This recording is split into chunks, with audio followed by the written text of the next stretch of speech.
బంగాళాఖాతంలో కొనసాగుతున్న వాయుగుండం ప్రభావంతో ఉత్తర ఒడిశా తీరంలో వాతావరణ పరిస్థితులు మారాయి. దీంతో ఏపీలోని పలు ప్రాంతాలలో వర్షాలు కురిసే అవకాశం ఉందని వాతావరణ శాఖ తెలిపింది.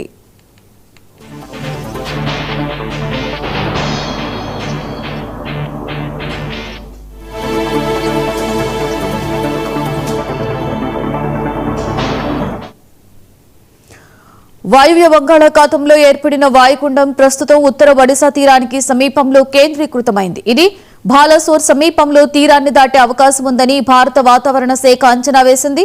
ఈ వాయుగుండం ప్రభావంతో ఆంధ్రప్రదేశ్లోని పలు జిల్లాలలో తేలికపాటి నుండి మోస్తారు వర్షాలు కురిసే అవకాశం ఉంది.